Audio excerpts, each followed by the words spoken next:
Welcome to My Safety Tech Podcast with me, your host, Pete Thomas.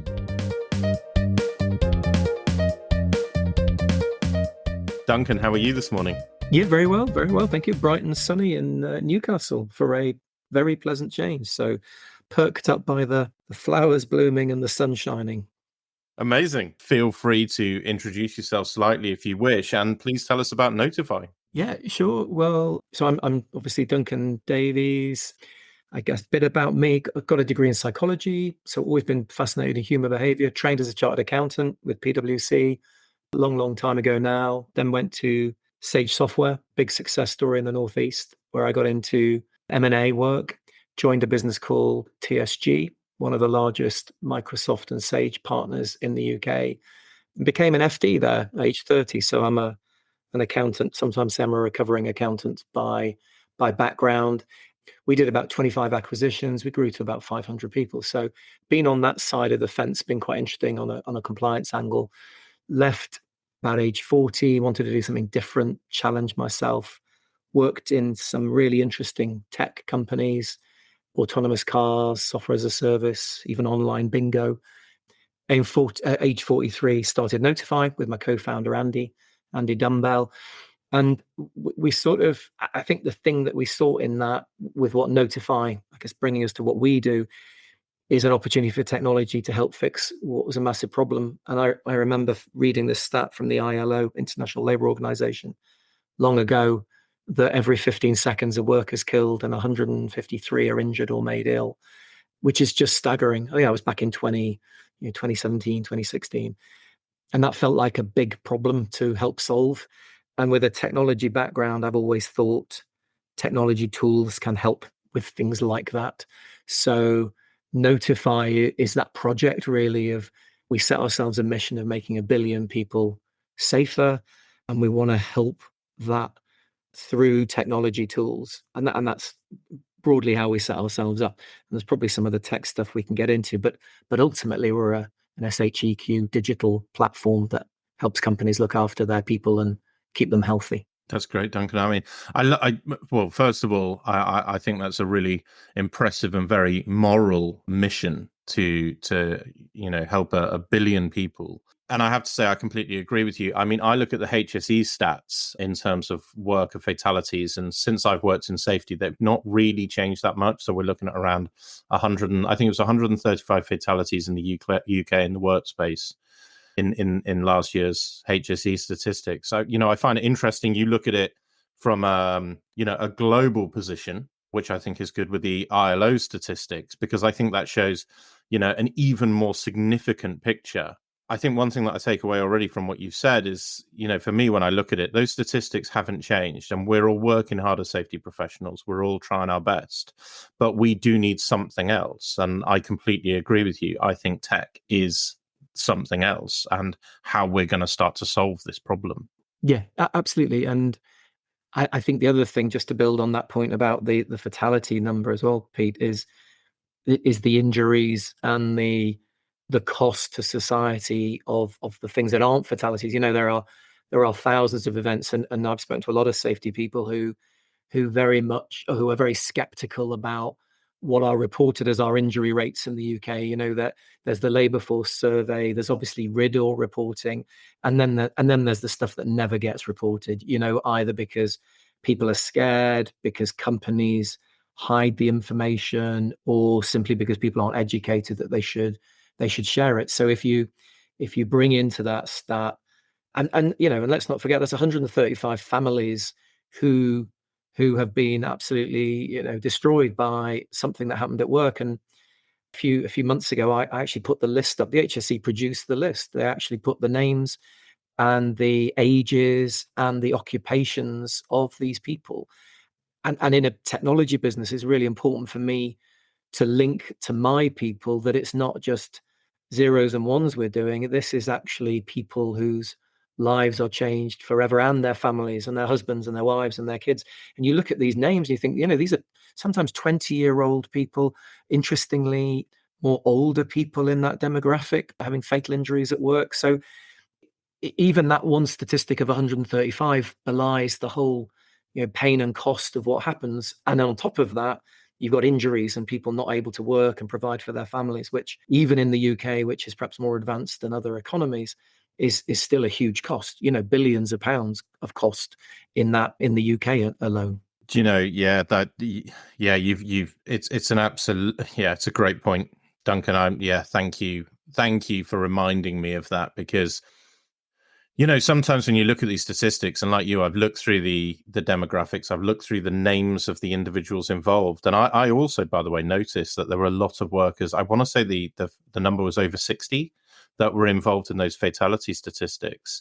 But I think maybe sometimes I look at it so often, that number, that I sort of forget or everything else that goes along with it. And then you've got, that really is the tip of the iceberg. If you look at the number of people seriously injured, and then a statistic that people don't do is the number of people that are seriously injured and who later die by suicide as a result of their injury. That's another element that no one's ever looked at. I mean, I've had the misfortune to be on a site where somebody died, and the impact was something that I hadn't really given consideration to, and it was something that I was pretty overwhelmed by. So in terms of people, the colleagues, the other staff on the site, with this person's friend, they were devastated. The entire workforce was just devastated, and most actually never went back to work again in that company. Most just couldn't. They couldn't do it after that serious incident. So Duncan, I think you're absolutely right to point that out first thing, because that is the challenge, isn't it, that we're trying to overcome. And I think it's really important to identify that clearly. Yeah, and it probably talks to some of the challenges we have in safety about the messaging. So one of our founding fathers of Notify, a guy called Paul Wood, who kind of was at the very beginning of what Andy and I then turned into this business. He was the CEO of a very large logistics business, and he had one of his people were killed at work, and he had to go and talk to the widow of that person. And I remember him telling me this story on a train coming back from London. And what he said is, you never forget that. You never misunderstand how important safety is when you've had to sit opposite someone who has been killed at work, and you are the person that ran that company. Now, he is an individual, and the company wasn't found liable. They were found not to be at fault. But in a sense, that didn't make a great deal of difference to him. He still had to go through what is a human experience of sitting down with somebody and ultimately apologizing, recognizing that he walks away to his job, and this lady has lost her husband. And that what he's always said is and until you've lived through that experience, sounds like you've had a similar thing, Pete, and unless you've lived through it, you don't actually know what that feels like. And part of what we're trying to do is not let people get to that point where they're having to go through that trauma, because it's like the ripples on a pond. It doesn't just affect the immediate workers, it changes all sorts of dynamics in a company, and obviously then the family of the person who's unfortunately killed or injured severely. Yeah, no, you're right. Yeah. And actually, though, I guess part of the tech bit is, and my background is, I'm from a compliance background with finance. It's a similar stable, really. You've got rules, you've got regulations, your business should comply with them, and you spend a lot of your time trying to influence and coerce and carrot and stick to get people to do it. And I think, and I actually think one of the things that finance professionals started to nail, a couple of decades ago was the messaging and the communication of the story. And I often think that with safety people is part of the stuff that we support is giving them the ammunition to have a hearts and minds conversation, because it is changing behavior is a hearts and minds game. The technology absolutely is a fantastically valuable tool, but what I see as doing is enabling and empowering people to have data-led discussions. But they are data-led discussions about, we do not want you to get hurt, and sometimes we need to have conversations with people about, and you need to change your behavior, or you need not to do these things, or you need to comply more. So I have massive empathy for that, because I did it as an FD for 8 years, and I've dealt with, it's boring, it takes too long, you're getting in my way, it would be so much easier if we didn't have to do it like this, and why do we have to, and all that. I've sort of handled those in a in a finance way, which is not life and death. So I see safety people as superheroes. And I think you and I talked about this previously, Pete, of safety people also want to just get on with the job. They don't want to be necessarily on the pedestal and front and center. At the same time, I think we undervalue them as they're often in it for the vocation of they care and they want to do a brilliant job. And I think the technology that we have and that is out there has such opportunity to help them get that influence and be front and center. I'm going to interrupt this for 2 seconds just to tell you about a project. Now, I worked as a safety consultant for a long time, and I know how hard it is to get good quality leads, good clients. I set up a website and got literally no hits. The counter went to like 3 people, and I was embarrassed. It was embarrassing how much money I spent on it for no one to ever find it. It was on like page 10 of Google Ads, and I spent a fortune on advertising in trade publications and never got any feedback, thousands of pounds. And then I had to spend money on making the advert. So I've set up mysafetyconsultant.io. It's a place where you, the seller, can interact directly with your customer. And everyone's welcome. If you're a fire safety consultant, a fire extinguisher technician, fire door inspector, well-being specialist, or if you're a safety software company that sells software to business owners, you're welcome to advertise on mysafetyconsultant.io. So please give it a go. Thank you. Yeah, and sometimes I fear that we don't necessarily get the basics right. And I'm one of the things that I'm really excited about with tech is that how it can help us to get the simple things right. So say for instance risk assessment. The risk assessment process is fairly straightforward. I don't think anyone would look at it as a really complicated process. Yeah. But clearly something's not perfect with that process when it's being executed. So one of the things that I'm really interested in is, say we take risk assessment, how can tech help us to make that process better? Yeah. I mean, obviously, a large part of this goes back to the whole pen paper process debate. So absolutely, I take your point. It is quite simple to do a risk assessment. And then people insist on printing them off and putting them in a binder on a site where somebody has to go and get them from the binder and then get a pen and fill them out. And then the risk assessment needs to be filed, and then it needs to be searchable later on when somebody wants to check whether that risk assessment was suitable and sufficient, etc. So there are very simple ways that we can digitize processes like that to help deliver the compliance tool or the compliance document to where somebody is, that doesn't involve them having to go into an office, open a lever arch file and enter it in ink. And then of course you've got the whole engagement piece. So one of my very early insights with Notify was I was sitting with a guy in Sunderland who, and their business, they fill potholes. So they have trucks that go out there and the chaps, and it was I think it was only men worked in this business. 30 people filled in potholes all over the UK. And they had a process for reporting near misses, and that process was you rang this bloke in Sunderland and you told him. And in the year that just before I spoke to them, they'd had 60 near miss reports across the 12 months. They downloaded our free app, which was Notify It at the time in the January. And all he said to them, he got them in the office and he said, download this. And then when you're out working on the roads, because obviously they're obviously mobile, if something happens, log it through this app, a very simple app. And in the 10 months to November, he had 400 near misses reported. So up from 60 a year to 40 a month. And that really was only about the way in which the person undertook the task. They were clearly motivated to let him know because he didn't bribe them, he didn't offer them money to report stuff. It was just putting in something in front of them that made it super easy to do. And I think that's one of the big benefits of technology is it can take something where it's not as engaging or it's time consuming, and it takes that and makes it super quick, which means that people engage. And because you've got some kind of technology platform, you can also reward and thank people for that engagement. So you've got this brilliant loop that you can create, which is, thank you for telling me. Here's what I've done about it. Thank you for telling me again. Here's what I've done about it. And we know time and again when we speak to people in organizations, their big gripe about safety is, well, I reported this and nothing was done about it.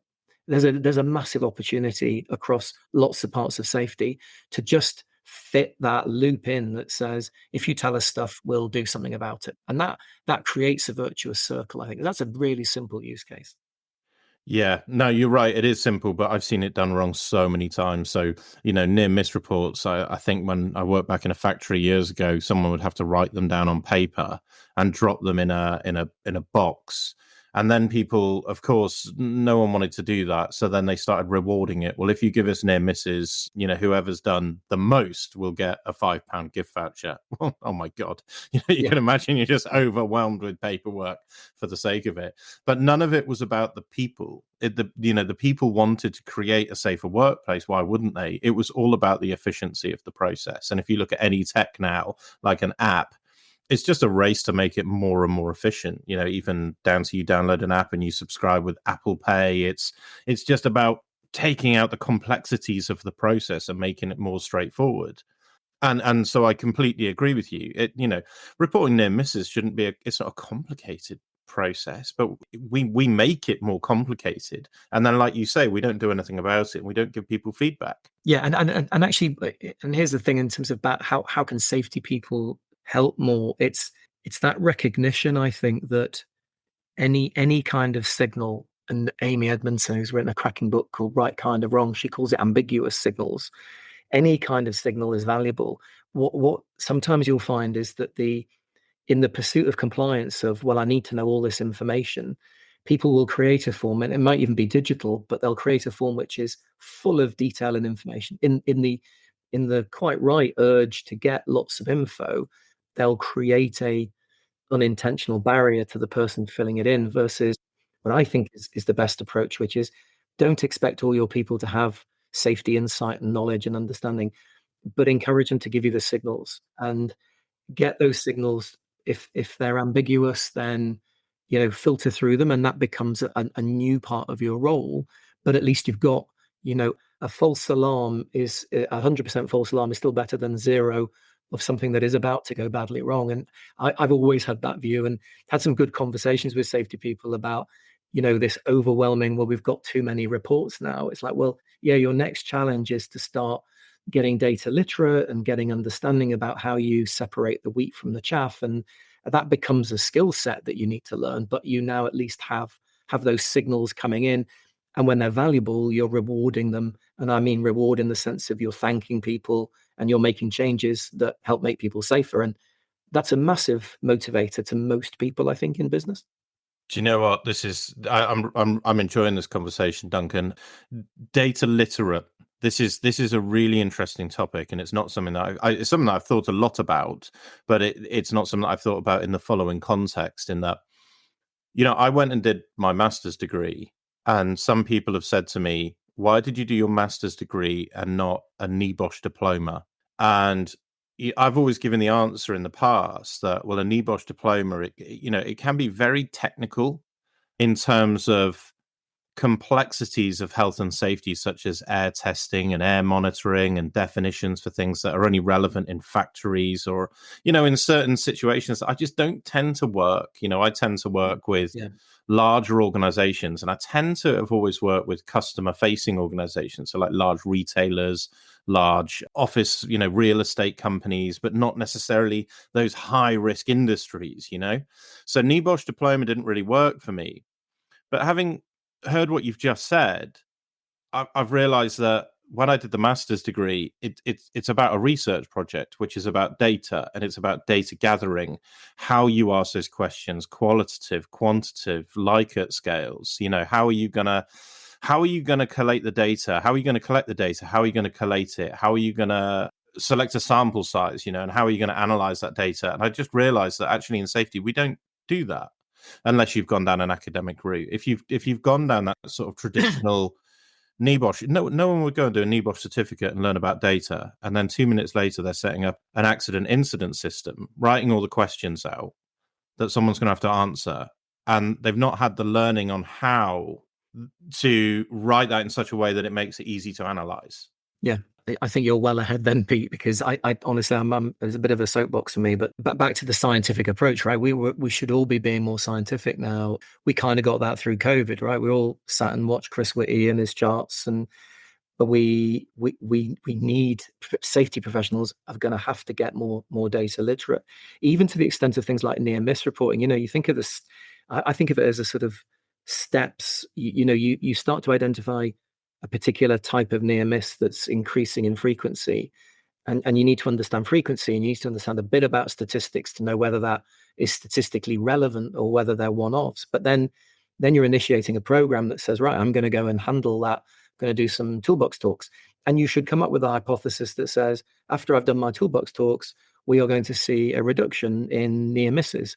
And then you should test that. And when you do it, you go, brilliant, I managed to do that. And so when I find the next near miss growing, because something else will inevitably become your next step, and you do the same again. And I think that the potential for people to use data to then influence hearts and minds is enormous. But because of the tech that we've now got, we're collecting lots of data, not just through systems like ours, but sensors and things like that in businesses. And safety people are going to have to get to an understanding where they can say what that means to the people that they need to influence in the business.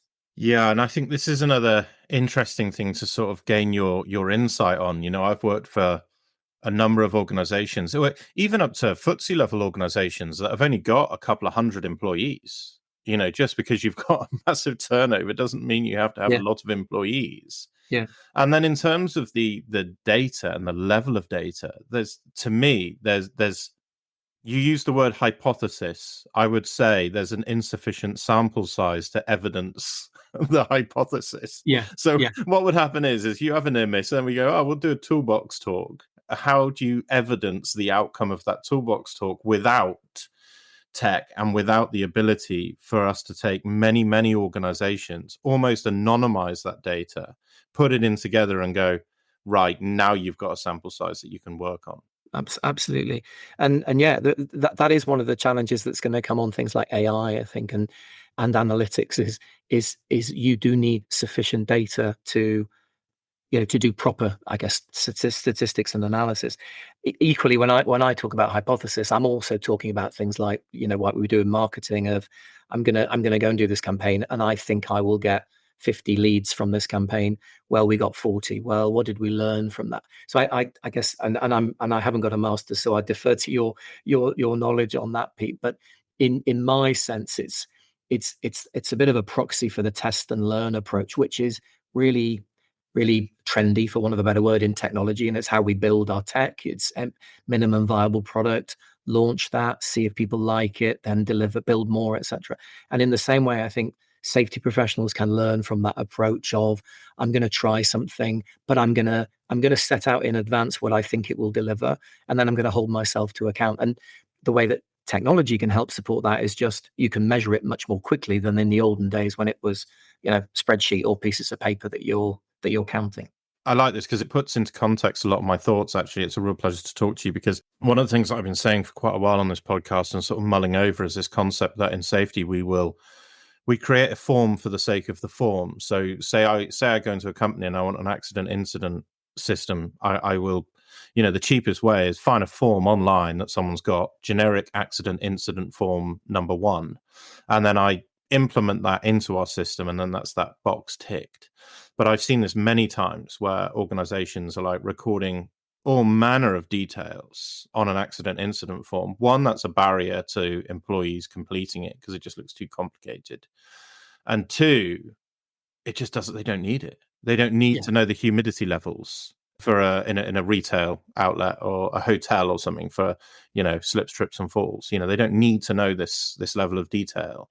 And yet we just inherit it. And we've always done that. Think back to accident books. It told you what to collect and you just did it. Yeah. It was never collected with analysis in mind. It was collected to meet the requirements of whatever the Social Security Act is and RIDDOR. Yeah. And I love that idea as well. It brings us back to your perhaps your question on risk assessment. So That's one of my pet peeves is, you're supposed to do a risk assessment at the point you're undertaking the activity. So how is somebody who's about to go and, climb an electricity pylon going to do that risk assessment when that risk assessment's in a folder or a binder in an office? So this idea of technology and the way connectivity is working now, so that you can have somebody at the point they're about to undertake a task doing a dynamic risk assessment on a digital form that is customizable, that allows them to say, actually, it's more windy than normal here, and I'm going to put in an extra control because of the level of wind I'm seeing, or even in my nirvana, an ability to say, I'm unsure. Here's some photos. Here's some extra info that's going back to base. Somebody at base in a hierarchy can say, do you know what? Against our previous experience of this, you're safe to continue. But for so many people, a risk assessment is a thing that's just signed at the bottom so that they can get on with their job, not an engaging piece of their job to help keep them safe or help the company ensure that they're safe. And I think that's a huge use case for where technology can assist. So dynamic mobile risk assessments at the point at which the risk is being faced, and enabling your employees to do that in a way that doesn't require a NEBOSH certificate, allows them to do it in layman's terms, but using the technology to then frame that in a way that says there's too much risk here. Your score is 25, therefore we want you to stop, remain where you are, go back to site or whatever, and almost build that engagement up so that the employee is doing what HSE properly want people to do, which is risk assess at the time they're doing it. I think to summarize the data thing, because I want to move on to AI and ask you your thoughts on AI, but to summarize the data thing, then I think I'm deciding that there's two sort of considerations. Let me pause. I'm going to delete this silence out. Well, I think That's fine. one is we've got an insufficient sample size in many organizations to actually analyze the data effectively, and two is the data is so messy that it's very hard to analyze effectively. Both, when you try to integrate into tech, are going to cause you problems if you haven't got this data right in the first place. I don't know. Yeah. How does that sound? Absolutely, and yeah, data right in the first place is another bugbear. It absolutely is critical. So, when we get to talking about AI and we talk about any analytics, it is absolutely pointless spending money on things which are going to produce beautiful graphs on something that's just nonsense at the beginning. Which is why I go back to my data literacy first thing. Really, Pete, is you need to have some understanding about how data is structured and what good data looks like, and you need to have data management as part of a role in safety in order that you can do anything with the output, and that's that's a reasonable overhead that I think people are going to have to recognize that they cover. But yeah, I think you're spot on in terms of the sample size of data that you're getting. And in that scenario, you're talking about technology tools being an enabler for automation and speeding things up. So we haven't talked about, and we can go on to AI, I guess, but for me, there's that very simple point. I've got some of my customers, for example, when a certain event type is hit, that alerts the board.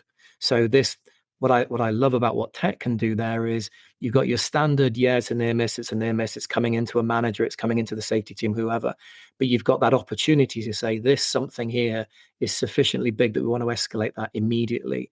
And it's that immediacy that you can drive with technology now, where in the old, and I'm calling the olden days, but there's probably about 5 years ago, but where in the past you would fill a form in and it would eventually get to someone. And I remember really distinctly a meeting I had probably 2 years ago with an international business, and they'd had a very serious accident at one of their sites in another country.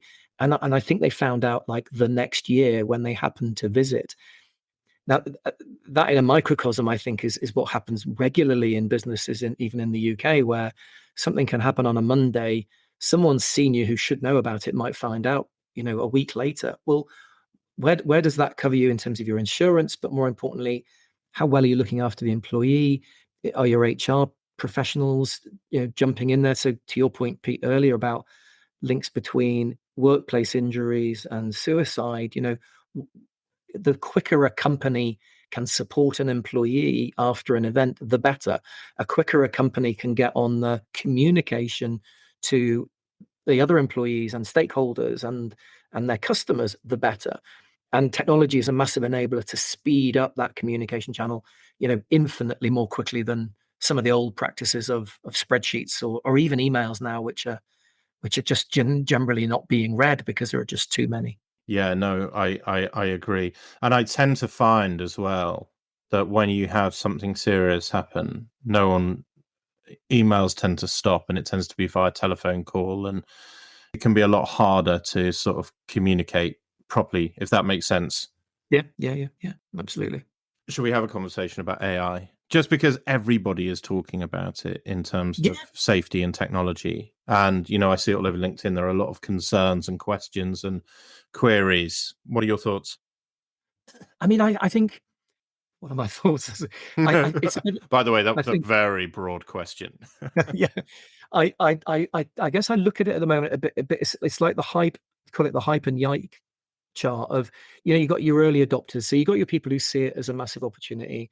And then the mirror of that almost is those people seeing it as a huge risk, either an existential humankind risk or at least a jobs risk, i.e., we're all going to be replaced by computers. And I think part of my stance on it is around we're unfortunately losing our kind of educational system about the value of history. So, we tend to treat these things now as, God, this is the first time we've ever experienced it. But of course it isn't. We've been through industrial revolution. We've had the weavers rebelling against the looms and automation. We've been through cycles where, we invented the car. I was fascinated by the fact when when we started having cars running around on the roads, that they would run over and kill people, and there would be mobs attacking the drivers of the cars, dragging them out and killing them because it was perceived as morally wrong that these vehicles were killing human beings. And somehow we've now come to the place where humans aren't allowed on the roads because that's where cars belong nowadays. And so society has to make choices, I think, and it will. We'll sort of figure it out. We'll need some rules. There'll be some people who do stupid things, and there'll be people who say it will never catch on, and they'll feel a bit foolish down the line. There's obviously power in AI. It's obviously not new. It's been around for quite a long time. It's been accelerated recently by the power of things like ChatGPT. And my view is it's massively valuable when you've got really good data. And one of the best use cases I've seen recently is in a business who's used AI to go back over their historical safety data, which was manual in spreadsheets, etc., and kind of use AI to tidy it up. I think that's a wonderful use case because, as I said earlier, if you've got rubbish data, your AI might struggle, or it might give you poor insights. And if you haven't got data literacy, what your AI is telling you, you're not going to question it. That's a huge risk. I think that's a real risk. So I think my concern would be that we jump into trusting what the outputs are very rapidly without having the skills to control it. For me, it's a tool, and you need skills and training to use the tool. Like we've always said, I don't think there's new news in that. AI is a tool, very, very powerful, very big engine on it. You wouldn't let somebody go and drive a very big, powerful engined vehicle without some training. And I think that's where we need to help push our people. I'm not really a subscriber to the existential risk. I totally empathize with people who might worry about losing their jobs. I used to be an auditor at PwC long, long ago, not a very good auditor. That job shouldn't exist in a few years' time. And I feel for people who want to be accountants who can't now get in through that role because AI is doing a whole load of that. Same with legal. There are some big professions at risk. What I see as the opportunity side of that is, especially for safety, is the communication and the empathy that AI won't be able to do for a long time are the big things that set great safety people apart. You're being able to take what the AI tells you and turn that into something that influences hearts and minds is a huge skill set and an opportunity. And for me, if you take away the drudgery of managing data and spreadsheets and all the boring stuff, and you could spend 25% more of your week talking to your frontline employees, influencing your board, talking to investors, customers, I think that's an amazing place to get to. And if AI helps you get there, I'd be all for it. That was a long answer, Pete. No, it's fine. It's fine. Honestly, it is really interesting. And I mean, I see this all the time, but I sort of feel as well that organizations have changed, companies have changed. Someone said to me a while ago, they were like, well, safety is a people job. It's about having conversations. And I'm like, yeah, I agree with that up to a point, but you can only scale conversations so far, and you can't evidence outcome from conversations. It's hard to. So I totally respect that it's part of the safety profession, but like years ago, I did some work in a foundry, and it'd have had 200 staff. Most of them were on final salary pensions back in this. This would have been back in the 80s or something, or 70s. Yeah. By the way, it hadn't changed much since the 70s. To be honest, it was pretty much the same. Very unionized. It was like it's like going back in time. But yeah, the 200 staff back in the 70s, most of them would have been on final salary pensions. They'd have all lived in the town. Their kids would have probably gone to work in the factory. Their wives would have probably worked in a part of the factory part-time. Do you know what I mean? It'd have been this very traditional organization. Well, fast forward to now, and it's not like that anymore.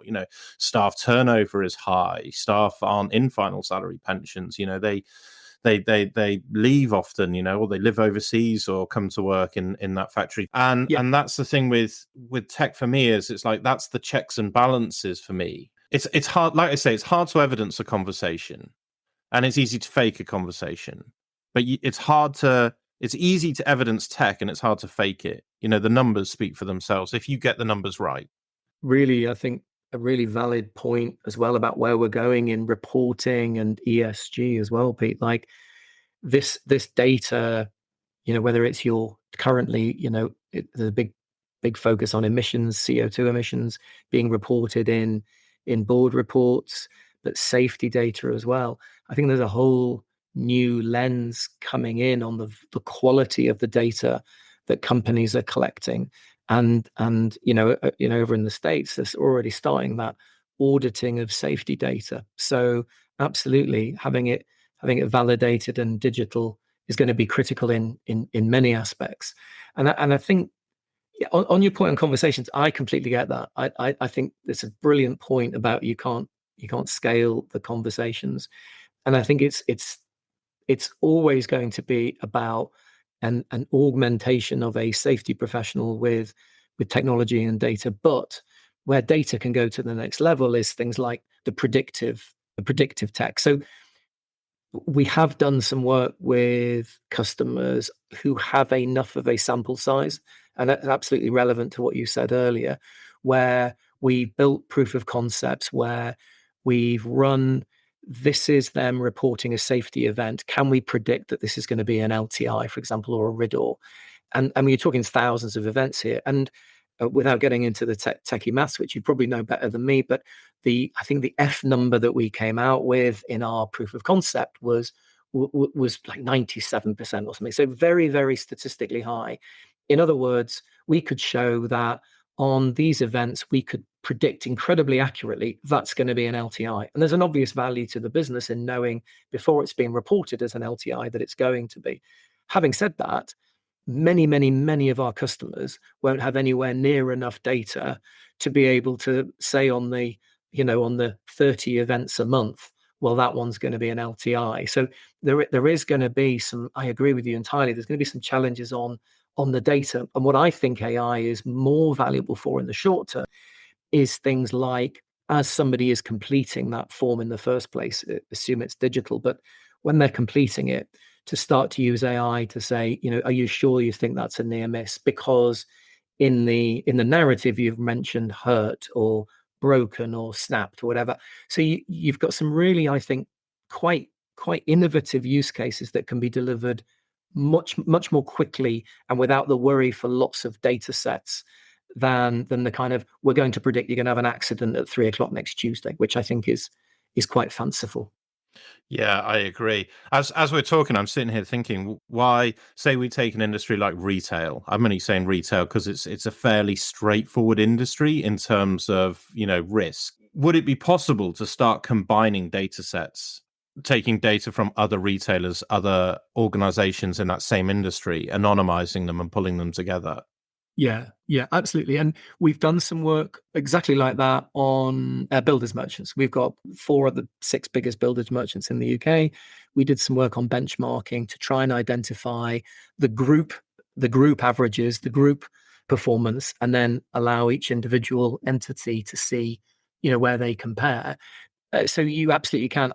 What I wouldn't underestimate, Pete, is I feel like you could get 10 safety people in a room and ask them to define what a near miss is. And that's a fairly basic thing, and get 10 different interpretations. And somebody that would say it's a near hit, or it's a close call, or it's it's so for us. So I was looking at our data this morning. We've got 800,000 events, safety events reported on Notify on our platform. We've got over 200,000 audits, 150,000 actions. We've got a lot of data, but beneath that is the nuances that our customers have in terms of the type of event that they want to report, the way they want to report it. So there is a challenge. It's definitely doable, but you'd almost need to get those retailers in a room and say, can we form some kind of agreement across the schema of how things are named in order to combine that data? Does that make sense? Yeah, absolutely. Yeah, absolutely. Duncan, I'm aware that we haven't got too much time left, and it would be remiss of me not to ask you some questions from your experience as an FD. So, Yep. as a safety professional now, I'm seeing more and more safety professionals being invited into the board to present on a quarterly or a 6 monthly basis. And I'm just wondering from your experience at that level, what we could do as safety professionals to make that process better. Yeah. Sorry, not to make that process better. That sounds like a terrible question. To present to the board more effectively.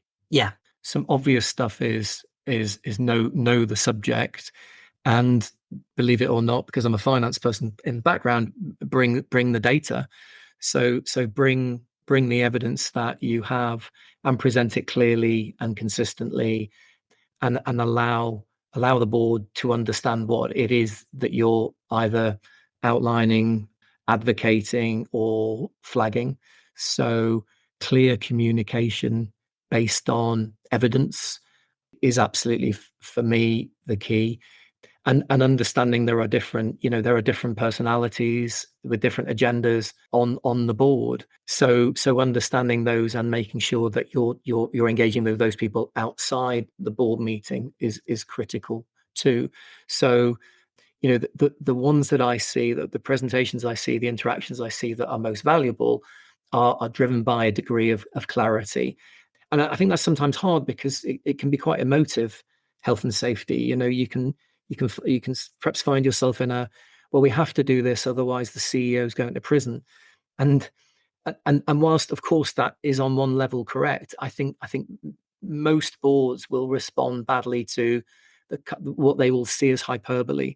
Where people, I think, will respond better is, this is our performance. This is the benchmark performance that I think we should be getting to. This is what our peer group are doing, and this is how we're comparing. And here's what I need in order to get us to where we've agreed. And here's my strategy to do it, and get people to buy into that. So it is its influence through data, through clarity, and it's great communicating. I was reading, I think it's Adam Grant recently, another great book he's written, and that he was talking about that, using data to construct the argument and then deliver it, but recognize it's not just data, it's about empathy and emotion, and buy people in. And I think the strongest performers that I've seen have managed to crack that, to understand the different agendas, but crack it, which is, let's call it out, Pete, like, operational people don't want their people off the tools or off the job being trained or wasting time on safety. The sales director doesn't want their people not selling. The finance director doesn't really want to spend any more money, but might be influenced by things like the insurance cost and the risk. The people director probably is going to buy into it, but will want to understand how that aligns to the people strategy. So it's making sure that you understand the different personas, And I'd probably finish with Nobble, the CEO, because it is them that's on the hook.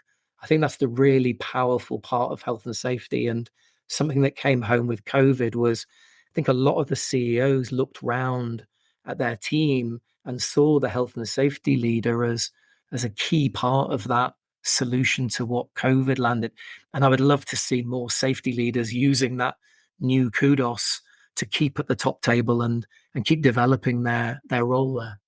Yeah, that's a phenomenal insight, Duncan. Yeah, and I think I completely agree with you. By the way, you alluded to this before with sustainability. You know, sustainability. They bring the data now. They bring the facts and figures. Marketing team. You know, a marketing director will bring the facts and figures. There's no way they're going to ask for £100,000 put in Google Ads and not know a clear rate of return, ROI, click through rates, demographics, exposure. You know, they'll have all of this information. And finance have been doing it for years, and then, I sort of fear that if we get to the top table and then we ask for something and say, look, can you invest your money in this, and forget that the directors have this fiduciary duty, and we just go, can we have this money? And they're like, why? And you go, well, you can't put a price on safety. It's not cutting it anymore.